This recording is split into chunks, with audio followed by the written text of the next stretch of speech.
The teenager, accused of murdering a woman as she was paddleboarding on a pond in central Maine 2 weeks ago, tells a judge he didn't do it. Good evening, everyone. I'm Brian Nicono. And I'm Samantha York, in for Amanda Hill. The 17-year-old was arrested by state police 2 nights ago.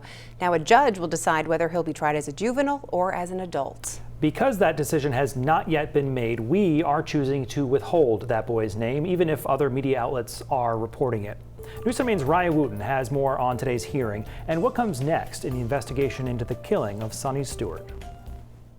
The purposes of juvenile court are very different than the purposes of the adult court system. So in juvenile court, when prosecuting juvenile cases, Cumberland County Assistant District Attorney Michelle McCulloch says rehabilitation is always top of mind.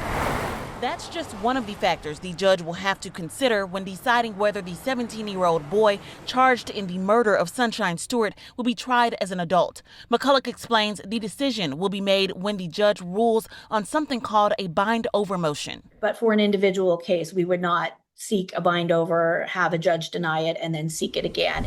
Prosecutors with the Attorney General's office filed the motion, asking for the criminal case to be transferred from juvenile to adult court. It's kind of a one-shot process. On Friday, the judge did not rule on whether the 17-year-old will be tried as an adult, but he did order that the teen remain at the Long Creek Youth Development Center in South Portland. A petition from the Attorney General's office indicates the defendant is being held to make sure that he goes to upcoming court dates and to prevent him from inflicting bodily harm on others.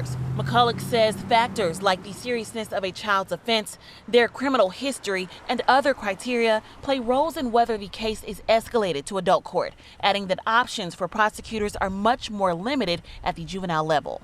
In the juvenile system, you cannot be sentenced to beyond age 21. And so that's where, when you're talking about whether or not someone should be tried as an adult, if they're already 17, that short period of time for a very serious offense may be disproportionate. The next upcoming court hearing will be held at the Rockland District Court on August the 22nd. In Rockland, Raya Wooten, News Center, Maine. That hearing Raya spoke of will be a conference between the judge, the prosecutors, and defense attorneys over whether police affidavits in the case will be made public.